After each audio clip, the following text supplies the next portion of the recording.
Hi today நான் ஒரு அழகான க்ரீட்டிங் கார்ட் செய்கிறது தான் பார்க்க போகிறோம். இந்த க்ரீட்டிங் கார்ட் செய்ய நான் எந்த மெட்டீரியல்ஸுமே வாங்கல. ஓல்டு இன்விடேஷன் கார்ட்ஸ் வீட்டில் இருந்ததுன்னா எல்லா டிசைன்ஸ்லேயும் எல்லா கலர்ஸ்லேயும் கலெக்ட் பண்ணி வச்சுக்கிங்க. என்கிட்ட டிசைனாக இருக்க இன்விடேஷன் கார்ட்ஸ்லாம் எடுத்துட்டேன். இந்த க்ரீட்டிங் கார்டு வந்து மோஸ்ட்லி ஸ்கொயர் ஷேப்பில் ரெக்டாங்கிள் ஷேப்பில் தான் கட் பண்ணுவாங்க. நான் ஹார்ட் ஷேப்பில் கட் பண்ணி எடுத்திருக்கேன்.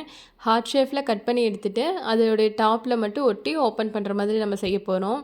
இதுக்கு நான் என்னென்ன ஷீட்லாம் எடுத்திருக்கேன்னா, ஓல்டு இன்விடேஷன் கார்டு, ஒரு பிளாக் சார்ட்டு, ஒரு க்ரீப் பேப்பர் எடுத்திருக்கேன். நீங்கள் உங்ககிட்ட என்ன பேப்பர்ஸ்னாலும் சரி, ஒயிட் கலர் பேப்பர்னால் கூட சரி, அது எல்லாமே எடுத்துக்குங்க. இல்லை 2 இன்விடேஷன் கார்ட்ஸே கட் பண்ணி ஜாயின் பண்ணுறதுனாலும் சரி, அந்த மாதிரி கூட செய்யலாம்.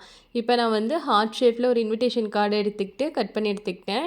அதுதான் அதோட ஃப்ரண்ட் பேஜு. அந்த ஃப்ரண்ட் பேஜ் டெக்கரேட் பண்ணுறதுக்கு நான் இன்னொரு இன்விடேஷன் கார்டு கான்ட்ராஸ்ட் கலராக ப்ளூ கலர் எடுத்துகிட்டு அது குட்டி குட்டி ஹார்ட் ஷேப்பில் கட் பண்ணிவிட்டு அந்த குட்டி குட்டி ஹார்ட்ஸையும் அது மேலே நான் ஒட்டிக்க போகிறேன்.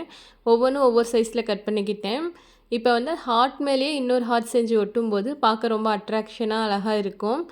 அடுத்ததாக அதில் லெட்டர்ஸ் நான் எழுதுறதுக்கு என்ன பண்ணியிருக்கேன்னா, கிளிட்டர் ஷீட் யூஸ் பண்ணியிருக்கேன். நீங்கள் எந்த வேர்டு மென்ஷன் பண்ணுறீங்களோ அந்த வேர்டுக்கு தகுந்த மாதிரி நீங்கள் வந்து கிளிட்டர் ஷீட்டில் கட் பண்ணிக்கிங்க. வெட்டிங் டேக்கு விஷ் பண்ணுறீங்களோ இல்லை பர்த்டேக்கு விஷ் பண்ணுறீங்களோ எதுக்கு விஷ் பண்ணுறீங்களோ அந்த மாதிரி கோட்ஸ் எழுதிக்கிங்க.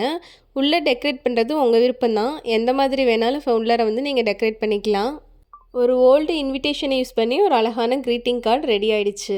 உங்களுக்கு வந்து இந்த மாதிரி எந்த விதமான கிராஃப்ட் வீடியோஸ் வேணும்னாலும் என்னோடய சேனலுக்கு மறக்காமல் கமெண்ட் பண்ணுங்கள். அப்புறம் சப்ஸ்கிரைப் பண்ணி லைக் பண்ணிவிடுங்க. Okay, thank you.